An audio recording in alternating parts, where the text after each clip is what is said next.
chapter 2, verses 11 to 14. Galatians 2.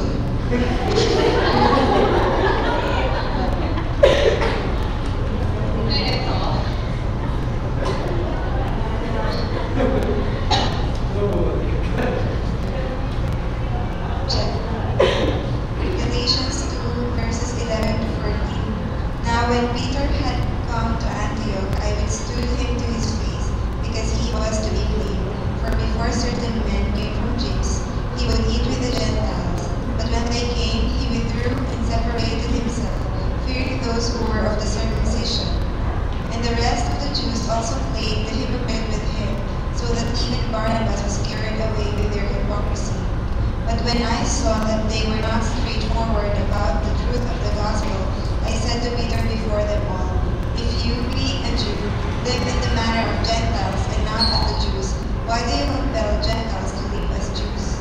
So sabi ni Paul, pertaining ko kay Peter, I withstood him to his face. Sabi niya, or I openly rebuked Peter. Or, makikita natin dito, sa ginawa ni Paul na pag-rebuke kay Peter na equal yung apostolic authority nila. Nung sinabi ni Paul na I withstood him to his face, hindi na nangangahulugan na ni-rebuke ni Paul si Peter ng root yung attitude niya, kundi kinausap niya as a fellow apostles and in a polite manner. Okay? Hindi yung pinahiya si Peter, okay, sa harapan nila, but in a polite manner, ni-rebuke niya si Peter. And then, let's read first Acts 15:30 to 35.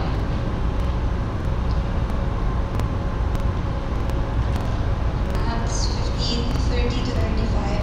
So when they were sent off, they came to Antioch, and when they had gathered the multitude together, they delivered the letter.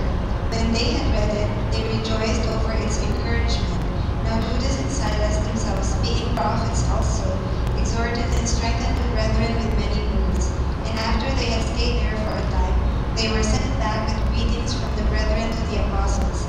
However, it seemed good to Silas to remain there. Paul and Barnabas also remained in Antioch, teaching and preaching the word of the Lord, with many others also.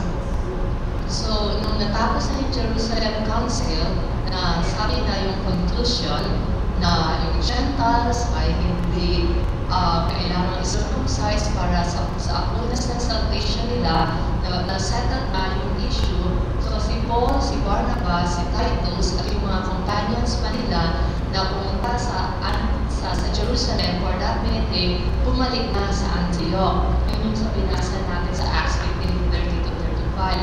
And then, after noon, mga ilang panahon ang nakalipas, si Peter pumunta rin sa Antioch para mag-visit doon sa church ng Antioch. Sa Antioch po, yung hometown ni Paul, may tinatawag silang love feast. Ngayon po, pag nagko-communion tayo, ang communion natin is nakasama siya sa Sunday worship natin, and then siguro every second Sunday of the month, nagko-communion tayo. Mas madalas na ganun yung ginagawa ng mga churches. Noong panahon po ni na Paul, pag nagko-communion sila, so they have the service, the preaching of the Word of God, then magkakainan po sila, sabay-sabay sila magkakainan, paklang sila, kasi nagbabaon sila ng pagkain nila. Then, after nun, tsaka sila magpapartake ng communion. After nung tinatawag nilang love feast. Yun ang tawag nila doon. So, tuwing may communion service sila, ganun po yung gagawin nila. Makakain muna, and then magko-communion. So in the early believers, doon sa Antioch, meron silang dalawang table. Yung table na isa is for the Jew, and table ng isa is for the Gentiles. Kasi the Gentiles will eat pork, taka yung mga bawal sa law ni Moses, kaya hindi sila pwedeng makisama or maki-share doon sa pagkain ng mga Jew. The same thing with the Jew, so hindi sila sumasama. At hindi pwede, but hindi sila sumasama, hindi pa open yung eyes nila during those time na Kaya hindi pa sila pwedeng magsama. So, may dalawang table sa Jew at sa Gentile. Ito kumakain ng pork, ito hindi kumakain ng pork. Okay, so nung time na yun, nung nag-visit si Peter na yun, merong love feast, nung pagkakataon na yun, and it so happened, dahil nga natapos na yung Jerusalem Council, yung verdict na is yung Gentiles, inaprobahan, sinuportahan ni Peter na hindi na kailangan sumunod sa mga Mosaic law. So si Peter, during that time, sumama siya sa Gentiles table. Doon siya nakikisama sa Gentile. Pero, noong nakita ni Peter na mayroong mga Jew na paparating, sabi doon sa binasa natin, natakot si Peter dahil nga kasama siya ng mga Gentiles na kumakain, na baka maging issue na si Peter kumakain na ng pork. I'm just saying pork, okay? I do not know kung ano yung pagkain nila. It could be hipon, kasi bawal din yung hipon, okay? So natakot si Peter na maging issue yun. Dahil dumating yung mga Jewish brethren, natakot siya noong nakita niya. So ang ginawa niya, tumayo agad siya, and then lumipat agad doon sa table ng mga Jew. So even sa Peter na kahit na-convert na siya, kahit alam niya na hindi okay lang na hindi sila under ng law, pero hindi pa rin siya na-touch ng mga food na hindi na bawal doon sa Old Testament na doon ni Moses. Naalala mo, nasaan na lang tayo sa Acts chapter 10, 1916. Acts 10, 9-16. The next day, as they went on their journey and drew near the city, Peter went up on the housetop to pray, about the 6th hour.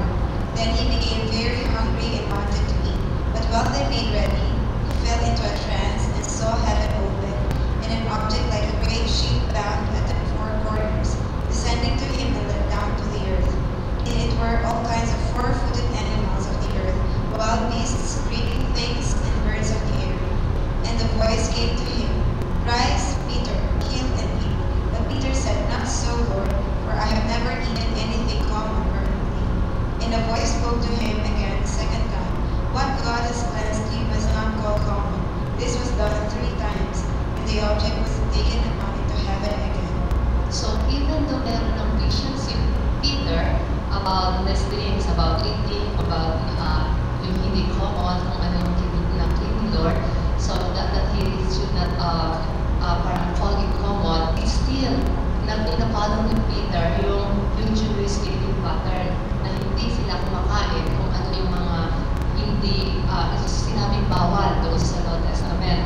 So while Peter was enjoying yung fellowship with the Gentile, so he learned na may paparating, and then tumayo agad siya, and then he withdrew himself sa mga Gentiles.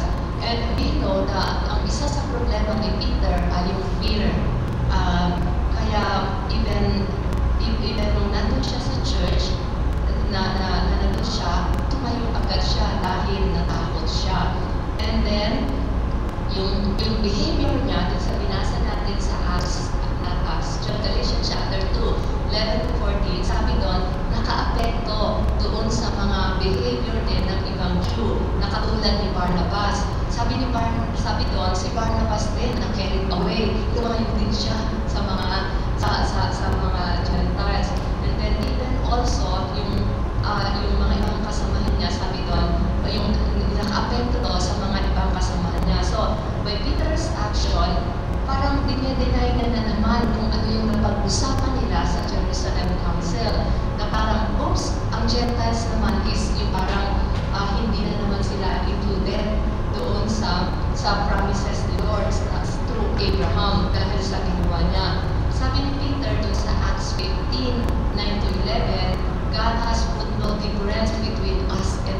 Council.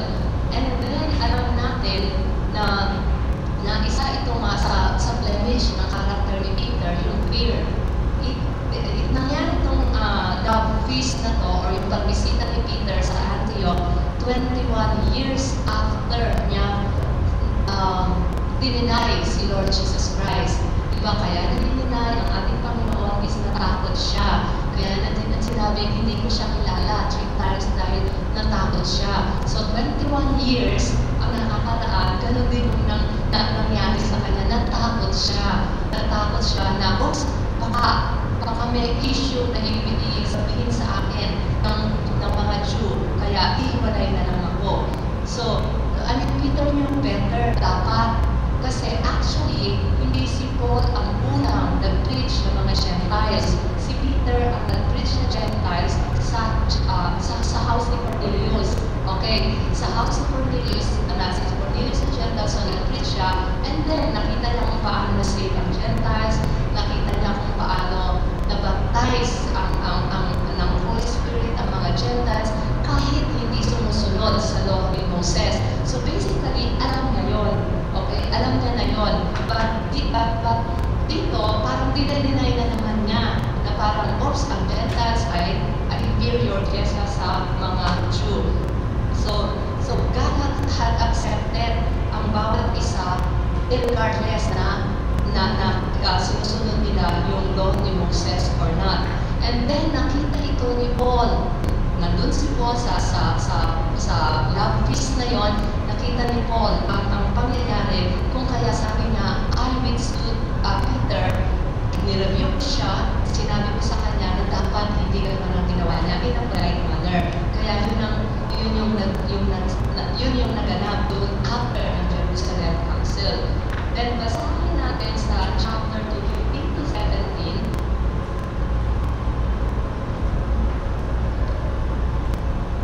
Chapter 2, 15 to 17. We who are Jews by nature and not sinners of the Gentiles, knowing that a man is not justified by the works of the law, but by faith in Jesus Christ. Even we have believed in Christ Jesus, that we might be justified by faith in Christ, and not by works of the law. For by the works of the law, no flesh will be justified. But if, while we seek to be justified by Christ, we ourselves also are found sinners, is Christ therefore a minister of sin? Certainly not. So yung word na justified, first time na binanggit dito sa Galatians. And alam natin ang justification natin, it is to proclaim that we are righteous. Yun ang justification. And then, of course, ang opposite ng justification is condemnation. Okay? Hindi tayo condemn as sinner, but justify tayo ng Panginoon. Pinawalang sala tayo ng Panginoon. Pero, ang sabi doon, hindi tayo pinawalang sala sa pamamagitan ng good works or by keeping the law ng commandments ni Moses, but pinawalang sala na tayo by faith in Jesus Christ.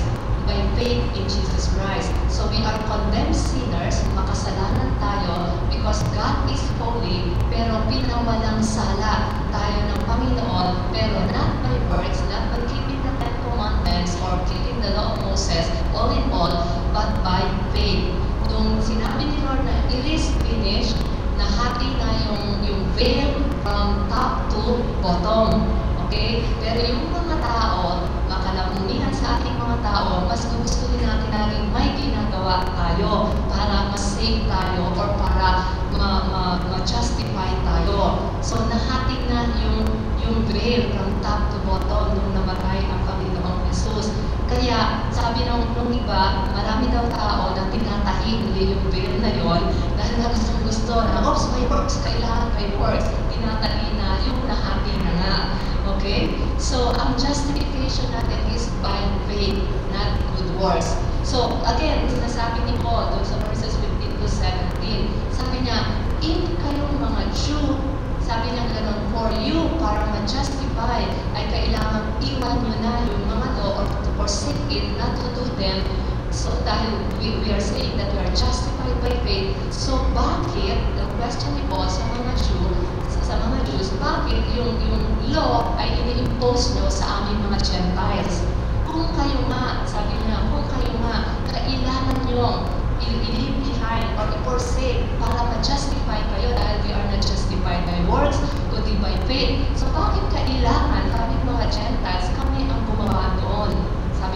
Paul. Sabi niya, we knew, sabi ni Paul, na napatunayan na natin na ang pagsunod sa law na ito ni Moses ay hindi siya, walang makakasunod doon. Sabi niya, kayong mga Jew, alam niyo na walang makakasunod doon sa law na iyon.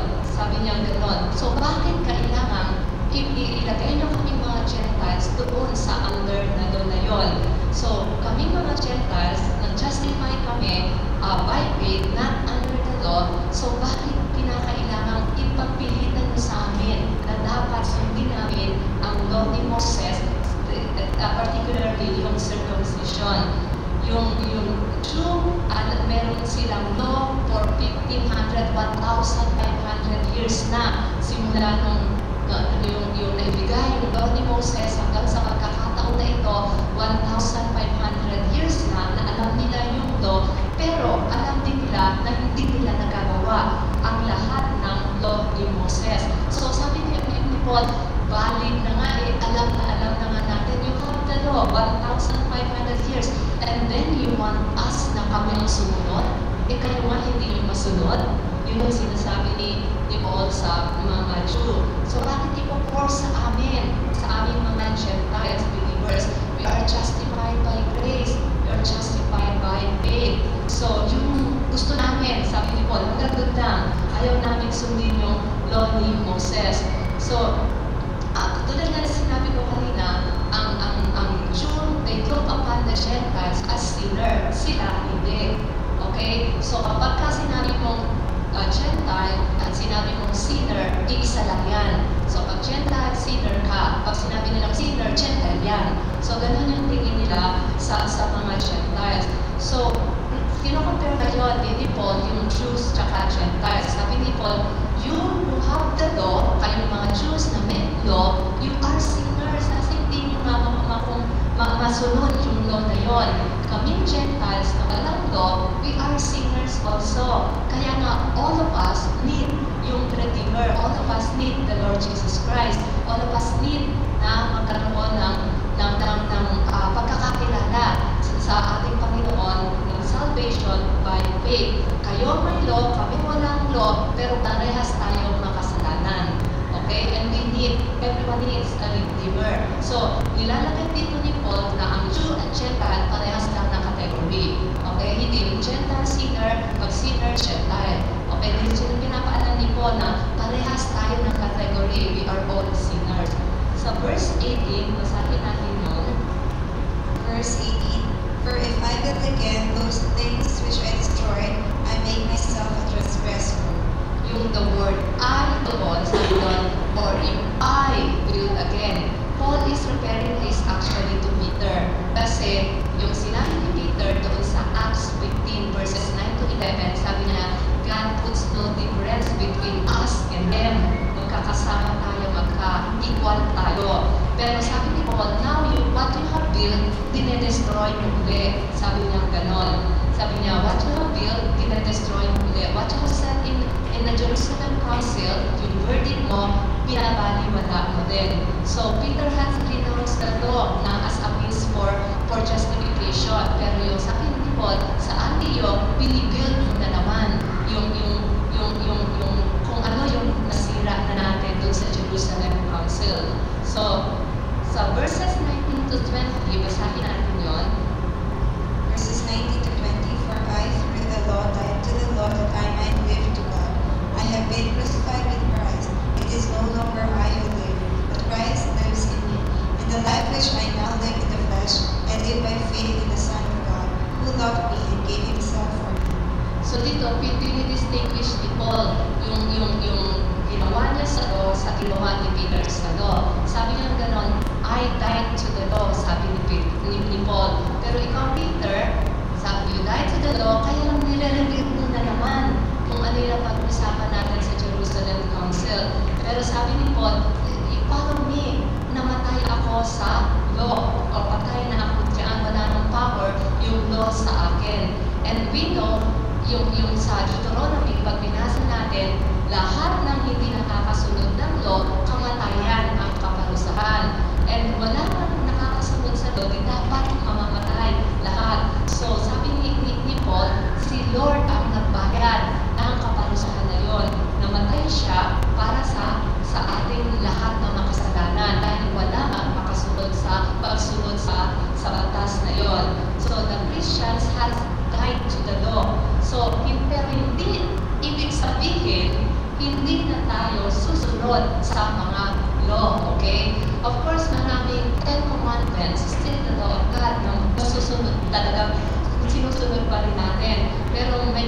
si Moses na hindi na applicable sa atin ngayon. Pero sa atin ngayon, hindi pa mamamulaga na pag sinabi natin, we died to the law, kailangan wala na tayong sinusunod. Okay, extreme naman yon. Okay, laging nasa balanse tayo. Okay, we died to the law. Okay, yun ang ibig sabihin nun. Pero ginagawa na natin ang mga bagay dahil love na natin o mahal natin ang Panginoon.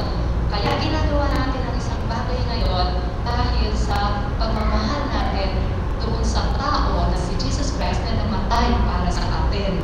Okay? So we do things now not because of fearing na kung mapapunish tayo ng law, it is because ginagawa natin ngayon dahil we love the Lord Jesus Christ na namatay para sa ating kasalanan. So sabi ni Paul, I have been crucified with Christ. He died to the law.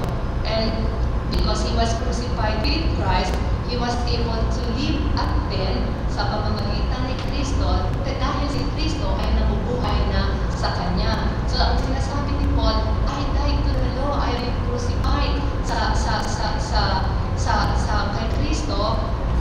Now, na si Kristo ang nabubuhay sa akin, then I live a better life. Ngayon, hindi na ako under ng law. Mas mabuti na yung pamumuhay ko ngayon, ay yung ginagawa ko ngayon is nagagawa ko dahil sa strength na binibigay ni Lord na nabubuhay sa akin. So, I have been crucified with Christ. So, sa atin po ngayon, nag-iisip tayo na kung paano mag-crucify yung life natin.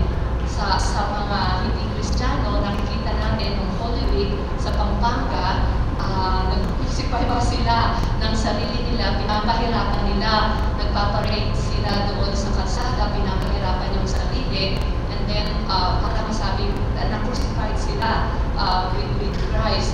Yung hindi po iyon yung ibig sabihin ni Paul. Basically, or positionally, naka-crucify din tayo kay Kristo. We have been crucified with Christ. Of course, we need to live a crucified life daily. Pero positionally, tayo ay na-crucify na nakasama ni Kristo. So, marami pong nag-iisip kung paano natin i-crucify yung buhay natin or kung paano tayo mamamatay, okay, sa buhay na ito. Well, kapag nag-commit tayo ng suicide, maraming pamamaraan kung paano mag-commit ng suicide. Diba? Pwede natin itali ang ating sarili and then, yun, patay ka na. Pwede kang tumakbo dyan sa kalsada, magpasagasa ka. Madali lang yun. Maraming ways para i-end mo yung buhay mo. Minom ka ng gamot, then ma-overdose ka, mamamatay ka, mamamatay ka. Pero kung gusto mo ma-crucify yung sarili mo para mamatay ka, hindi mo actually kayang gawin. Kasi paano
na-overcame ako ni Satan. 7 years old siya, tita, na-overcame ako ni Satan. Gulat ako, sabi ko, ano pong sabihin doon? Yung pala, nakipag-away siya doon sa classmate niya. Na sabi niya, I should not do that kasi Christian ako. Pero na-overcame siya ni Satan. Sabi niya na nakipag-away siya nung time na yun. So, what I'm saying is, may mga kasalanan sa buhay natin, mga weaknesses sa buhay natin, na hindi dapat tayo ang na-overcame. Okay? Kundi ma-overcome natin iyon sa pamamagitan na si Kristo ay nabubuhay sa atin. Okay? I've been crucified with Christ. So, it is no longer I who live, but Christ lives in me. So, may power na tayo na nakasama natin siya para ma-overcome natin yung mga weaknesses natin sa buhay natin.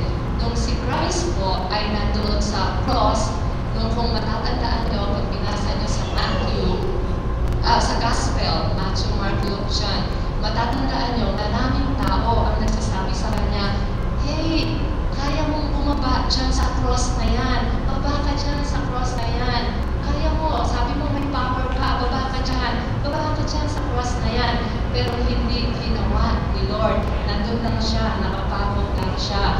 So dahil nakapako si Lord, sabi ko nakapako yung old nature natin. Okay, maraming mga voices na maririnig tayo, baba ka dyan, alis ka dyan, bumaba ka dyan sa cross natin, huwag din natin pabababain, okay, yung old nature natin. Sino si Lord na no, na pinabayaan niyang nakapako siya sa cross, that despite na maraming boses siyang naririnig. So tayo po, maraming maririnig tayo yung mga pagkakataon or sitwasyon sa buhay natin na kung saan ang old nature natin, ang mga flesh natin, ang mga sinful nature ay gusto bumaba, okay, sa cross. Huwag na natin bababain, okay? Pabayaan natin, naka-crucify ka, okay? Oops, wala kang power. Yung old nature natin, hindi siya namamatay, okay? Nandyan siya, hindi siya namamatay. Nandyan yung Adamic nature natin, nandyan yung old nature natin. Pero, kailangan wala siyang power sa buhay natin, okay? Kailangan wala siyang power sa buhay natin, na powerless siya doon sa buhay natin. So, positionally, we have been crucified with Christ. Okay? Yung experience ni Christ, yun din yung experience natin. Na nasa cross siya, and then yung old nature natin, nasa cross din. So, sabi din sa Romans 6, sabi doon, you are dead to sin. So, positionally, yung tayo, you are dead to sin. Patay ka sa kasalanan. Yun ba yung nangyayari ngayon?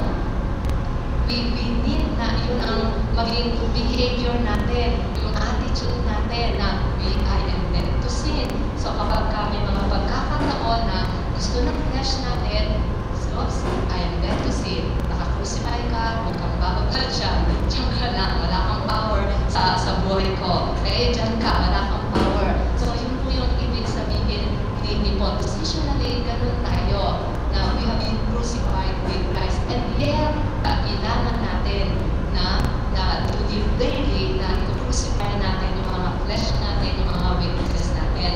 So we have been crucified with Christ, pero alam din natin na na-resurrect si Panginoon. So merong resurrection power din tayo to overcome yung mga weaknesses natin, to overcome para magkaroon tayo na maging victorious tayo sa ating pamumuhay Kristiyano. Na-crucify siya, namatay siya, pero na-resurrect siya. So tayo po may resurrection power din tayo para ma-overcome natin ang lahat ng mga bagay na kailangang maalis pa sa puso natin. So verse 21, sabi doon, I do not set aside the grace of God, for if righteousness comes through the law, then Christ died in vain. Sabi ni Paul, I do not frustrate the grace of God. Yung word na grace dito, it refers dun sa favor ni Lord sa pagdating sa plan ng salvation. Sabi natin kahapon, grace is divine enablement, grace, we need grace para mabuhay natin si Lord, we need grace to give yung bitterness out from our lives. So, pero ang grace na tinutukoy dito, yung grace para sa plan sa salvation. I do not frustrate the grace of God. Sabi ni Paul, sabi niya, I do not make void the grace of God. And sabi dito, sabi ni Paul, if righteousness comes through the law, kung ang pagiging banal natin, pagiging makatuwiran natin ay manggagaling sa pagsunod natin sa law, then hindi na kailangan mamatay din ng Panginoon. Or then, yung pagkamatay niya ay walang kabuluhan. Kung pwede naman pala tayong maging righteous dahil sa pagsunod natin sa law, then hindi na sana hindi na sana nag-suffer ang ating Panginoon. Pero alam natin na ang Galatians nga, itong ginagawa ng Galatians, they are turning from grace. Parang they should be living sa grace ng Panginoon, kung kaya sila ay nakakapamuhay hindi dahil sa takot sa pagsunod or sa punishment ng law, kundi sa grace ng Panginoon.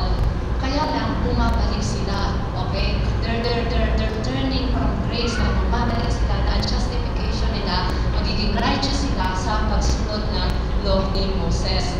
Chapter 3, sabi doon, verse 1, O foolish Galatians. Ano sa Tagalog ang sinabi doon na Nelly? Chapter 3, verse 1.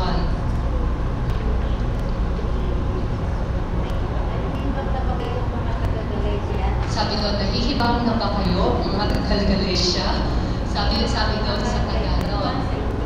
Maliwanag na ipinahayag sa inyo ang pagkamatay ni Kristo Jesus sa krus. So, foolish Galatians, I mean, ouch! I mean, para sabihin sa isang iglesia or sa mga churches ng Galatia, foolish or nahihibang, sabi doon sa Tagalog. So, yung foolish na yun, pag nilagay mo yun sa Greek, ang ibig sabihin talaga noon, you are not using your mind. Para sinasabi ni Paul na, you Galatians, you are not using your mind. Hindi yung ginagamit ang inyong pag-iisip, okay? You are not using your mind. So, foolish, kasi in-embrace nila yung doctrine na nagsasabi na ang death ni Lord ay hindi sufficient dahil kailangan pa nilang gumawa para ma-fully save sila. Then, sabi doon, someone has cast a spell or bewitched you. Parang, ano sa Tagalog? Nag-cast a spell, ginayuma? Ay, sa Tagalog, ginayuma? Okay. Sa Tagalog, ginayuma daw. O parang, siguro nawala sila sa kanilang isip. Kaya sabi din ni Paul, someone bewitched you. Someone had cast a spell sa inyo. So, because Galatians, they opened their hearts sa mga Judaizers. Nung dumating ang mga Judaizer, they accepted them, and then they opened their hearts. So, kaya nga, it is important sa buhay natin na malaman natin kung kanino tayo nag-open ng ating mga puso or kung kanino tayo nakikinig. So, I'm sure hindi noong dumating ang mga Galatians, I'm sure nung nagpupuan na sila doon, nakikinig na sila, in-open na nila ng mga Galatians yung hearts nila, parang hindi tama yung sinabi ni Paul. Parang mas maganda, susunod pa kami para mas safe kami, para mapunta talaga kami sa heaven na fully saved, na perfect yung salvation namin. So it is important na malaman natin or kung kanino natin i-open ang puso natin at kung kanino tayo makikinig. Why? Kasi magiging katulad natin sila. Okay? Magiging katulad natin ang taong pinag-open na natin ang puso natin at yung pinapakinggan natin. Yung spirit nila, magiging spirit din natin. Kaya it is important. Okay?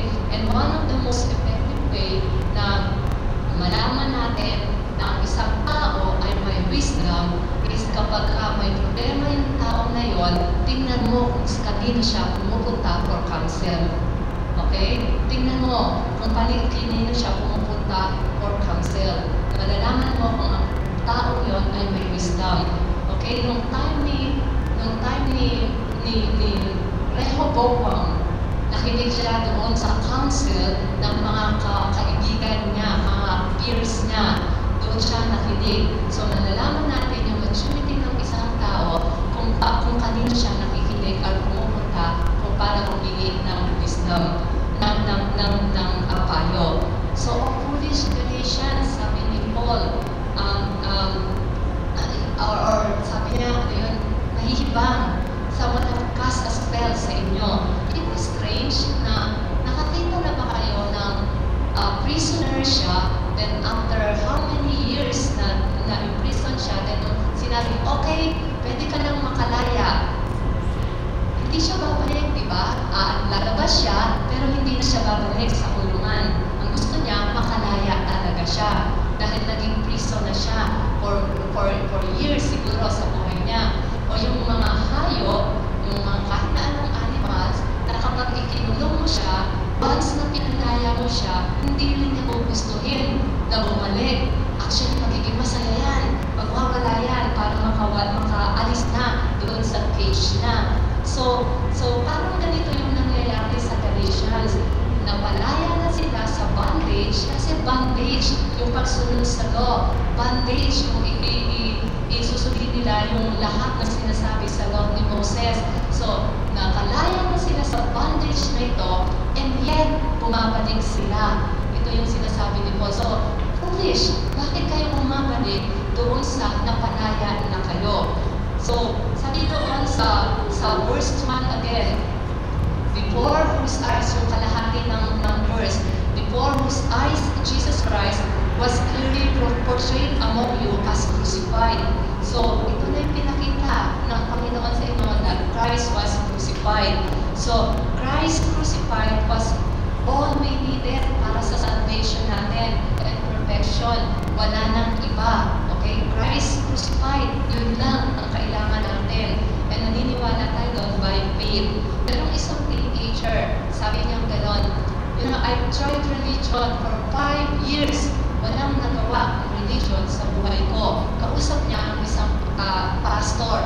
Sabi ng pastor, talaga, ako rin, tinry ko rin yung religion for many years. Walang nagawa ang religion sa buhay ko. So sabi gano'n ng teenager na yun, walang nagawa ang religion sa buhay mo? How come, pastor ka? Bakit ba yun, minister ka? Then sabi ng pastor na yun, I've tried religion for many years, walang nagawa ito sa buhay ko. Then I tried Christ. And then noon nabago ang buhay ko. So Christ crucified, yun lang ang kailangan natin sa salvation natin. Sabi ni Paul sa mga Galatians, ito lang yung kailangan natin.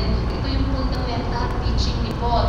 Christ is crucified, okay? Yung by faith, kaya yung salvation natin is by faith. Now, yung mga Galatians, they are turning away dito sa teaching ni Paul at sinasabi na nila na ang crucifixion ni Lord, kung ano ginawa nila ni Lord sa cross, hindi enough.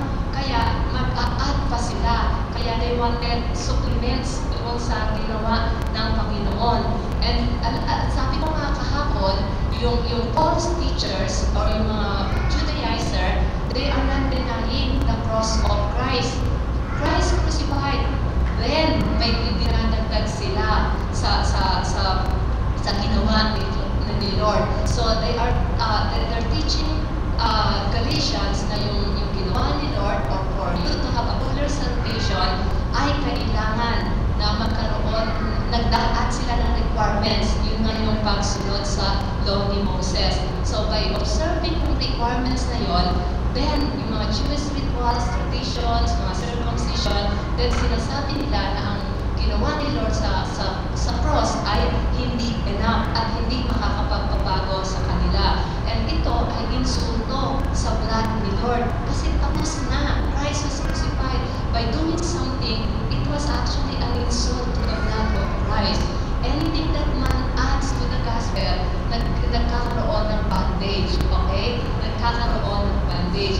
You know, the gospel is not complicated. Diba? Sabi mo ni Paul, maniwala ka lang na si Kristo ay nagbago sa kasalanan mo. Then, save ka na. Simple lang ang gospel. The gospel is not complicated. Pero ang mga tao,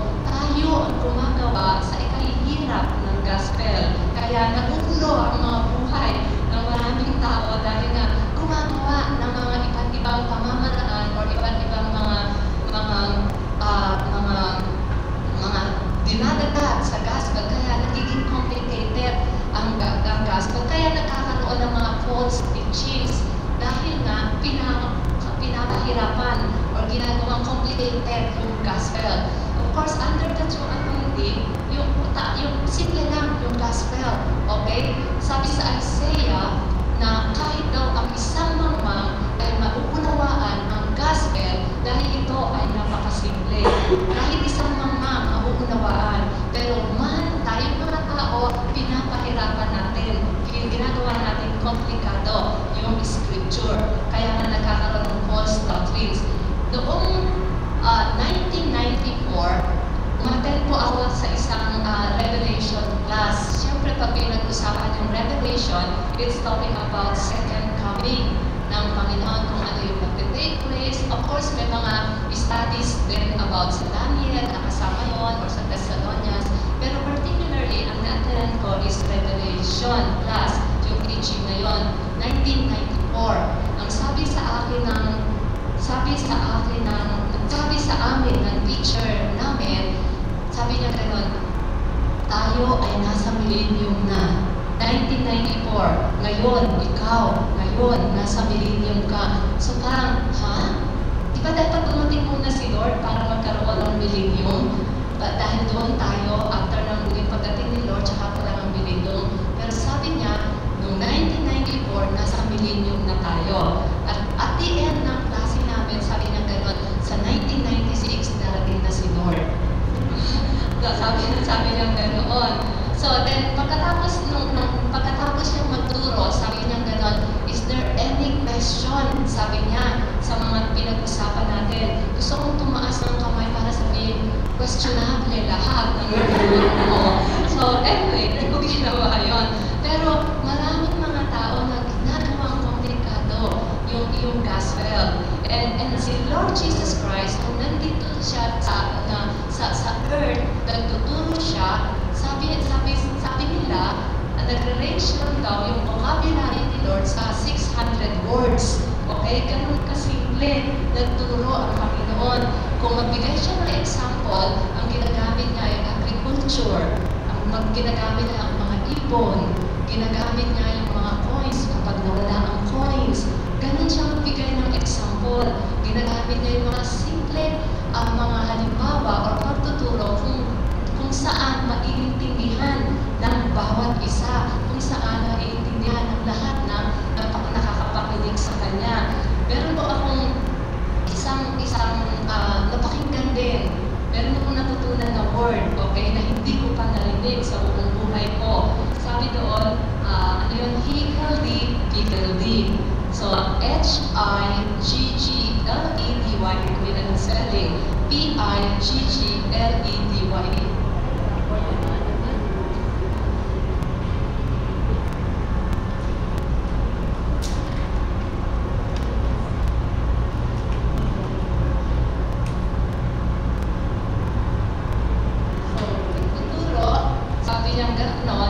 The Tower of Babel is in higgledy-piggledy. Sabi ko,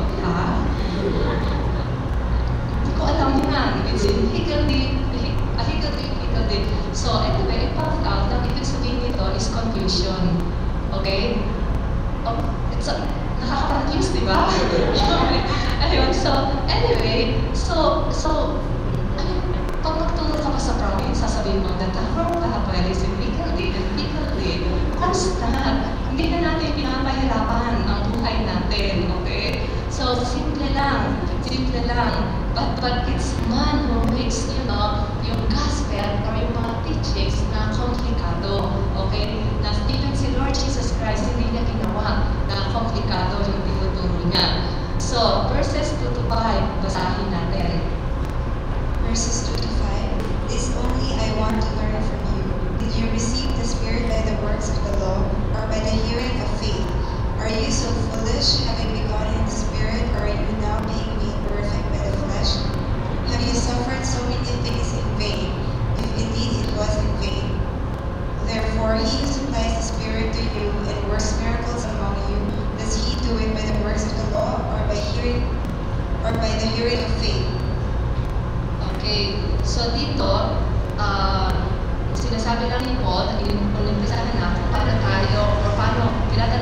Galatians, paano nyo na ba na-receive ang Holy Spirit? Anyway, nung tayo na-save, di ba? Nung tayo in-open natin ang puso natin sa Panginoon, hindi naman tayo pumunta na, Lord, para ma-save ako, gagawin ko ang lahat, magpapakabait ako, magpapakabuti ako. Lord, ito ang gagawin ko, ma-save lang ako. No. Actually, nung na-save tayo, di ba sabi natin, Lord, I'm a sinner. Lord, forgive me. Hindi ko kaya, makasalanan ako. Wala tayong mga promises na ginawa. Yun lang yung sinabi natin, Lord, punta ka sa buhay ko kasi makasalanan ako. Simple lang yung ginawa natin pag-open up sa ating Panginoon. Hindi tayo nag-make ng vow na, Lord, gagawin ko ito. Ang lahat ng bagay, lahat ay aalisin ko. No, we just came to the Lord and we said, Lord, I'm a sinner. Simple lang. So, ganun din, sabi ni Paul, paano niyo na-receive yung Holy Spirit? Did you receive the Holy Spirit by faith? Or dahil in-observe nyo ang law ni Moses? Did you receive the Holy Spirit by faith? Or dahil hindi kayo kumain ng pork? Mga ganun yung tinatanong ni Paul. So, paano nagkaroon ng miracles sa inyo? Is it by faith? Or dahil sumunod kayo sa law ni Moses?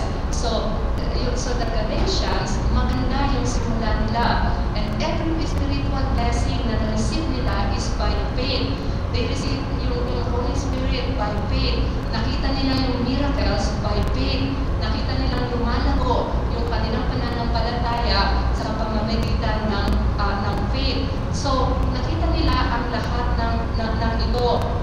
And then, sabi doon sa verse 2, sabi doon, are you so foolish? Para for the second time, tinawag ng Panginoon ang Galatians na foolish. Foolish ba kayo, mga nabagaling? Ano sabi kanina? Nahihibang ba kayo?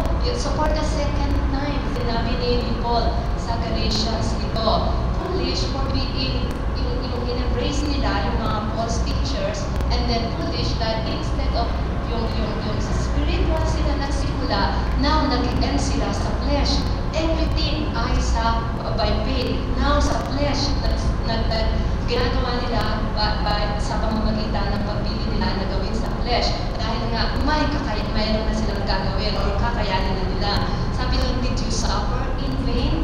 So, nung pumunta po si Paul sa Galatians, tinuruan niya ang mga churches, and then winarningan ni Paul na dahil nakita niyo na yung katuruan na ito, alam niyo na, for sure magkakaroon ng persecution. So, which is noon naman nangyayari sa kapanahonan ni Paul. Once na maging Christian na sila, nagkakaroon na ng persecution sa buhay nila or sa buhay ng churches. So, sabi ni Paul, did you suffer in vain? Kasi, nangyayari po iyon. So, during time na nagturo si Paul sa kanila, umalis si Paul, nagkaroon ng persecution doon sa Galatia. So, nag-suffer sila para sa gospel. Nag-suffer sila, pinaglaban nila yung pananampalataya nila.